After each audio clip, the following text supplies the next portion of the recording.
오늘 우리에게 주신 말씀은 여호수아 6장 1절부터 11절 말씀입니다.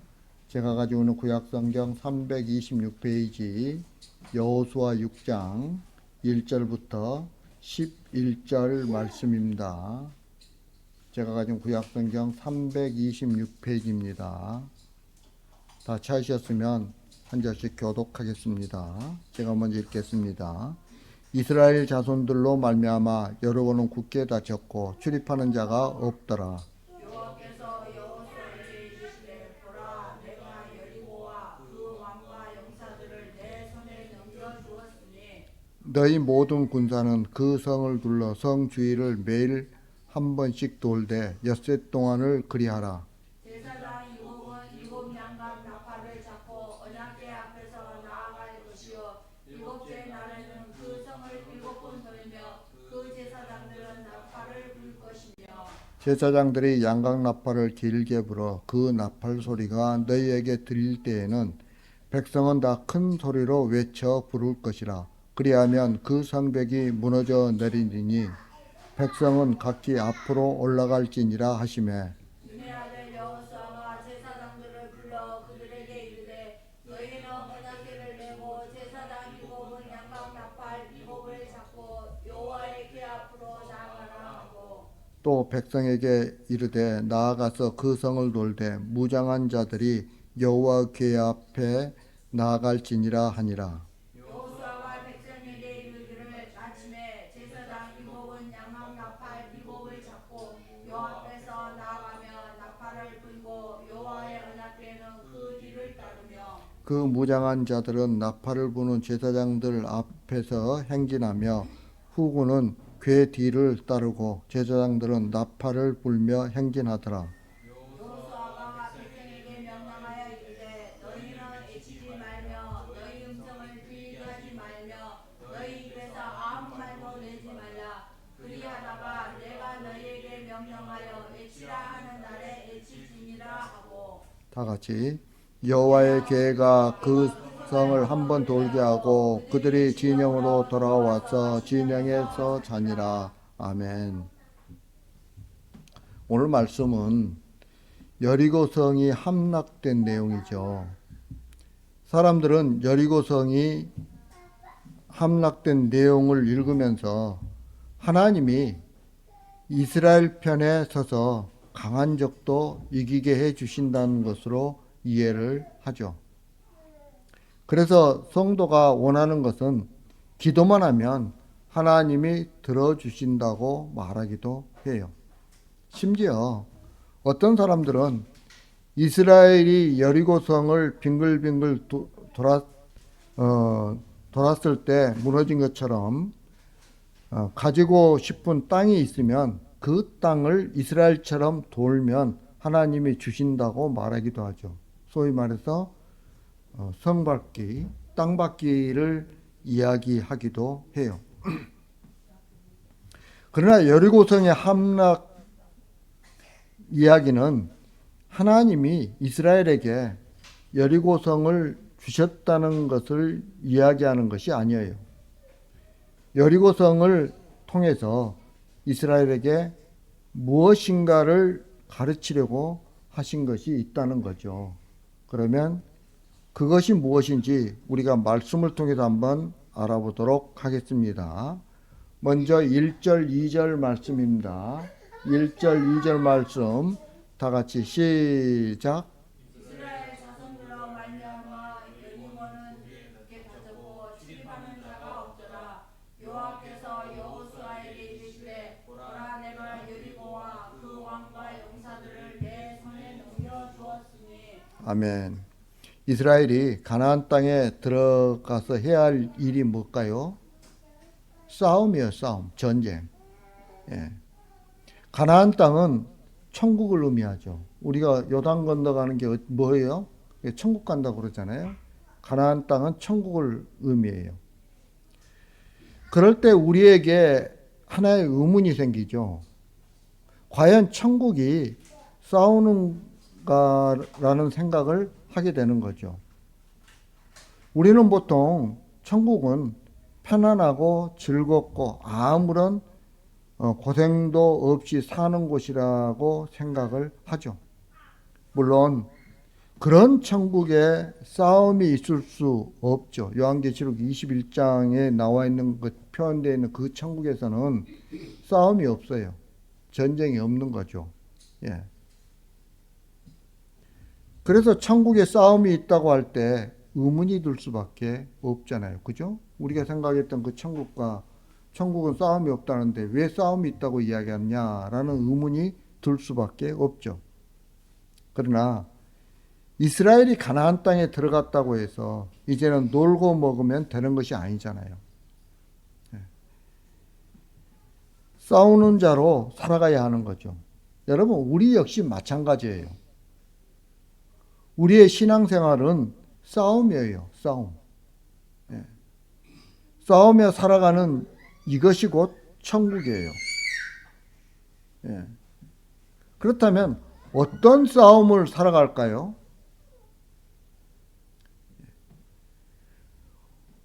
어린 양의 피가 우리를 죽음에서 건져내었다는 이 정신에 위배된 사고방식과 싸우는 거예요. 따라서 그리스도의 보혈의 은혜 안에서 사는 성도에게는 반드시 싸움이 있을 수밖에 없는 거죠. 이 싸움이 없다는 것은 그리스도의 보혈의 은혜에 위배된 사고방식에 합류했다는 것을 의미하고 있는 거예요. 그렇다면 현대 사회에서는 싸움이 있을까요? 없을까요? 현대 사회에서도 분명 싸움이 있어요. 그러나 그 싸움은 그리스도의 군사로서 어린 양의 보혈의 정신을 세우기 위한 싸움이 아니라는 거죠. 자기 자신을 지키고 자기 자신을 세우기 위한 싸움인 거죠. 학생들은 오직 성적을 올리기 위한 싸움에 몰두하죠. 자신의 인생에 도움이 되는 것이 성적이라고 생각하기 때문에 그래요. 그리스도의 피가 내 인생에 아무 도움이 안 된다고 여기기 때문에 예수님의 보혈보다는 성적에 매여서 살아가는 것이 지금 학생들의 현실이에요. 또 가정주부는 어떻습니까? 가정주부도 이웃과 또는 친구와 경쟁하고 암암리에 불꽃 튀기는 싸움을 하고 있죠. 누구 남편이 더 능력 있는가를 가지고 경쟁하고 또 누구 남편이 더 자상하고 잘해주는가를 비교하면서 우쭐해하며 살아가는 거죠. 직장도 마찬가지예요. 직장 안에서 피곤한 싸움이 끊이지 않아요. 진급하기 위해서 어떤 업무를 갖다 추진하는 데 있어서 또 서로 비교하면서 계속해서 눈치 보면서 다투고 싸우는 거예요. 그런데 여러분, 이런 인간의 속성이 교회 안에서도 계속된다는 데 문제가 있는 거죠. 맡은 말은 내가 형제자매라고 하고 한 지체라고 하면서도 결국 서로 비교하고 경쟁하는 적으로 만나고 헤어지는 거예요. 희생과 섬김으로 오신 예수 그리스도의 보혈이 무색할 정도이죠. 여러분, 이것이 바로 하나님의 기준이 아니라 자기가 기준이 되어 살아가기 때문에 발생하는 싸움이에요. 그러니까 교회와 세상이 별 다를 바가 없는 거죠. 사람들은 이 싸움에 하나님이 내 편이 되어주기를 원해요. 내 앞에 있는 강한 자를 여리고로 간주하는 거죠. 그리고 하나님이 내 편이 되어서 저 여리고 같은 존재를 이길 수 있도록 해달라고 기도하는 거죠. 옆 사람과 옆 교회 그리고 다른 교단과 다른 종교와의 경쟁하는 이 사고방식이 바로 하나님의 대적이라는 것을 미처 생각하지 못하는 거죠. 그러면서 어떤 생각을 합니까? 나는 교회를 다니니까 하나님은 교회를 안 다니는 자들보다 내 편을 더 들어주실 것이다 라는 이런 생각을 가지게 되는 거예요. 그런데 여러분, 이런 생각을 가지고 신앙생활을 한다는 것은 하나님에 대해서 몰라도 너무 모른다는 거예요. 다시 말하면 하나님에 대해서 엄청난 착각을 하면서 신앙생활을 한다는 거죠. 지금 여러분, 한국교회가 이런 착각에 빠져서 헤어나지 못하고 있는 상태인 거죠. 사람들은 이 싸움에 하나님이 내 편이 되어주기를 원해요. 그리고 내 옆에 있는 강한 자를 여리고로 간주해버리는 거죠. 그러면서 하나님이 내 편이 되어서 저 여리고 같은 존재를 이길 수 있도록 해달라고 해요. 옆 사람과 교회, 또 다른 교단과 종교와 경쟁하는 이 사고방식이 바로 하나님의 대적이라는 것을 우리는 기억해야 되는 거예요. 하나님은 교회를 다니는 사람을 중심으로 일하시지 않아요. 또 성직자인 목사나 장로를 중심으로 일하시지도 않아요. 다른 사람보다 기도를 더 많이 하고 헌금을 더 많이 했다고 해서 그 사람을 중심으로 일하시지도 않아요. 여러분, 하나님은 오직 예수 그리스도를 중심으로 일하시는 거예요.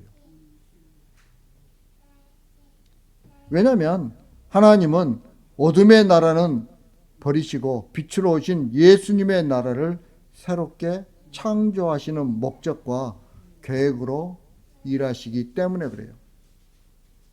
그래서 하나님의 택하심으로 부름받은 성도는 오직 예수님의 나라의 백성으로 예수님의 주 되심과 예수님의 보혈만 증거하며 살아가야 하는 거죠. 즉 모든 기준이 예수님 중심으로 드러나게 되는 거예요. 남들은 실패로 보는 상황에서도 실패에 낙심하는 것이 아니에요. 오히려 그 실패를 통해서 더욱더 예수 그리스도의 은혜를 알아가게 되는 거죠. 그러나 이런 삶은 우리 속의 여리고를 하나님이 무너뜨림으로써 되는 것임을 알아야 하는 거예요. 오늘 우리는 과연 나에게 이런 싸움이 있는가를 살펴보아야 하는 거죠. 지금껏 무엇과 싸우며 살았는가를 점검해야 한다는 거예요.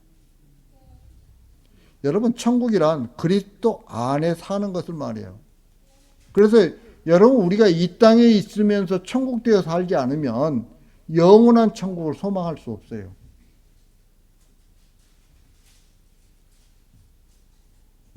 그래서 가나안이 바로 이것을 의미하는 거죠. 때문에 천국인데 무슨 싸움이 있는가라고 이상하게 여기지 말아야 하는 거예요. 천국이기 때문에 싸움이 있을 수밖에 없는 거죠. 그 싸움은 어떤 싸움이에요? 영적 싸움이에요. 싸움이 있을 수밖에 없어요. 물론 이것은 세상에서 천국으로 살아갈 때를 의미하죠. 세상이 심판을 당하고 완성된 천국으로 들어가게 되면 모든 싸움은 그치게 되는 거예요. 그러나 지금의 천국이 미완성이라는 것이 아니죠.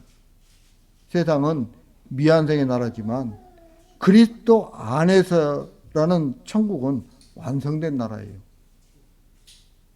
완성된 나라에서 살지만 아직 죄가 있는 세상이기 때문에 싸우면서 장차 주어질 죄가 없는 나라를 소망하며 살아가게 되는 거예요. 그래서 이 땅에서 천국 때문에 살면서 영원한 천국을 소망하며 사는 거예요.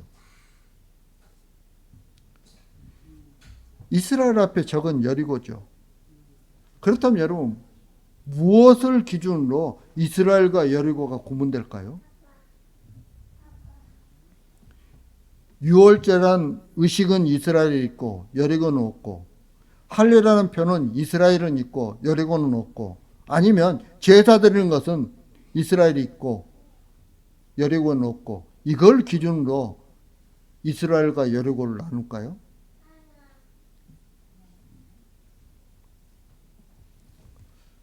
만약 이런 것들이 기준이라면 여리고는 마음만 먹으면 얼마든지 이스라엘이 될 수 있는 거죠.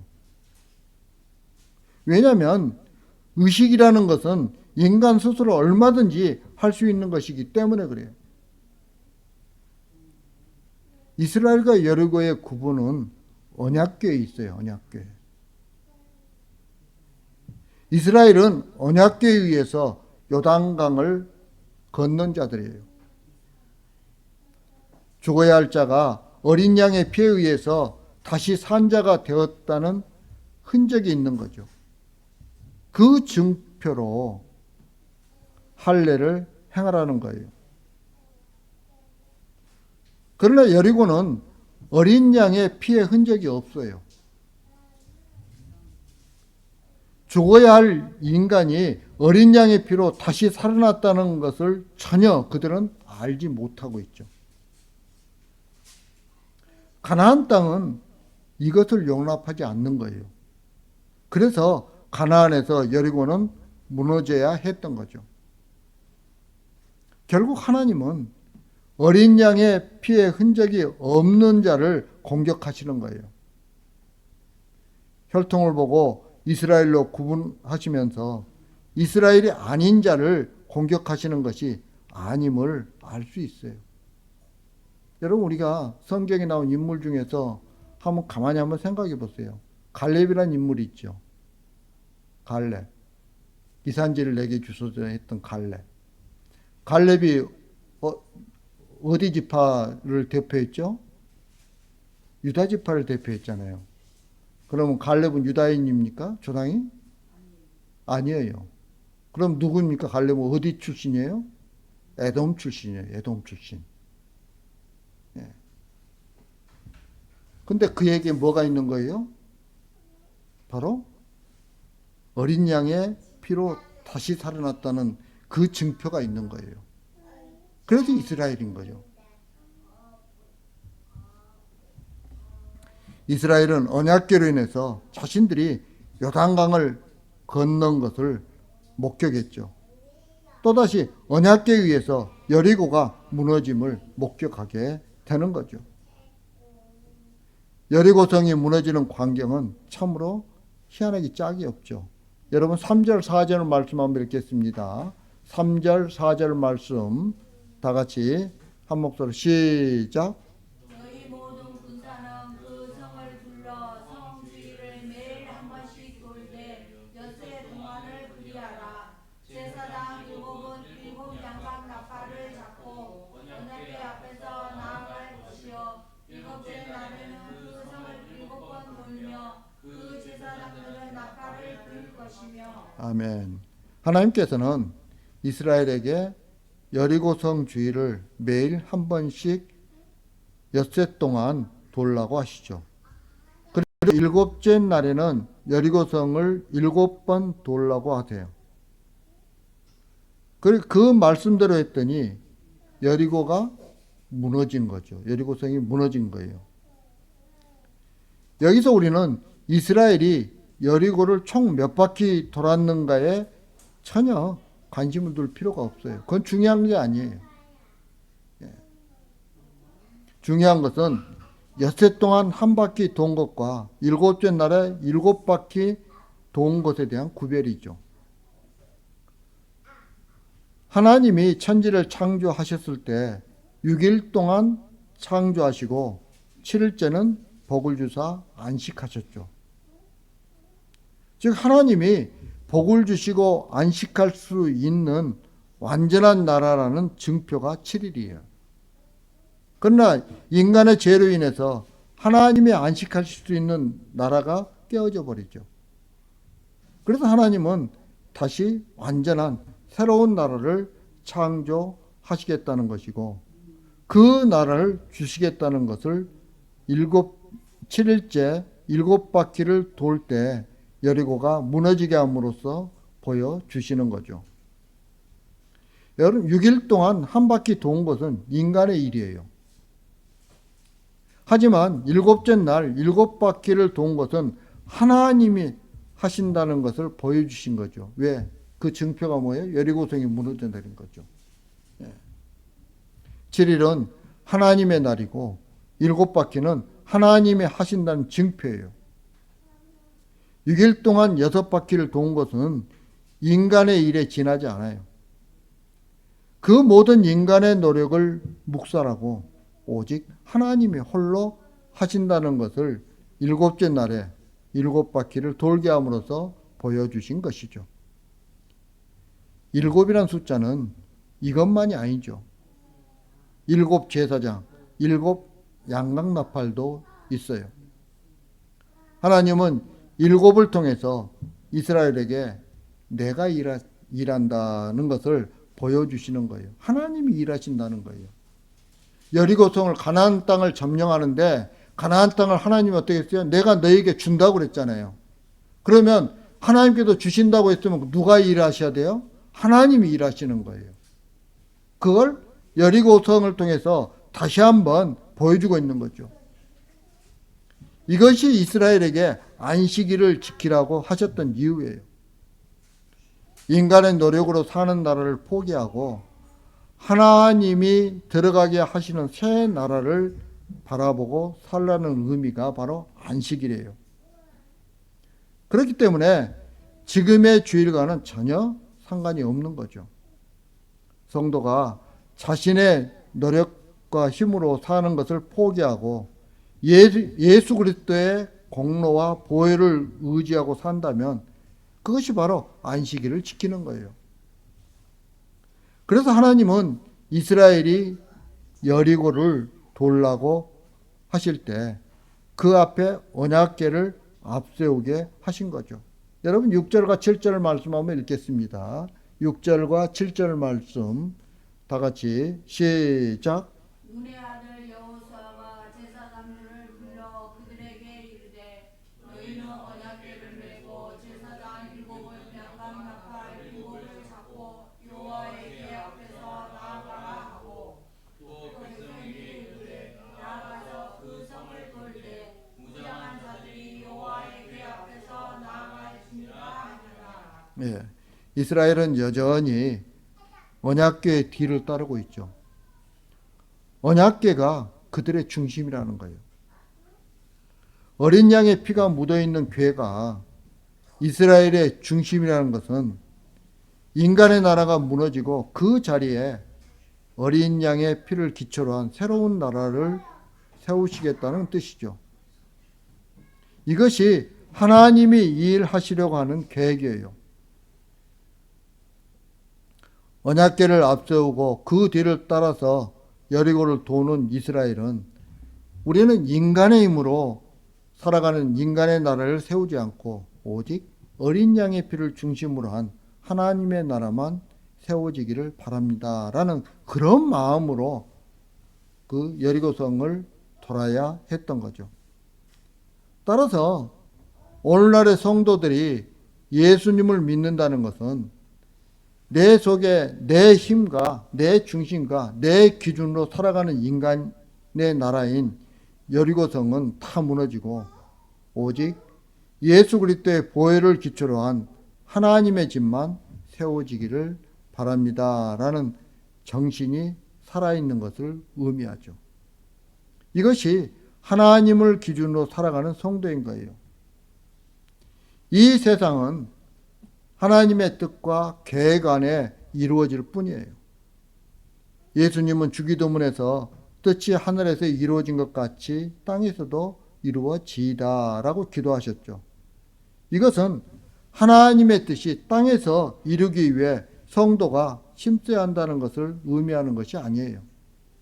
세상은 오직 하나님의 뜻이 이루어지는 쪽으로 결말이 날 것이라는 것을 의미하는 거죠. 그래서 성도는 내 뜻이 기준이 아니라 오직 하나님의 뜻과 계획만을 기준으로 살아야 하는 거죠.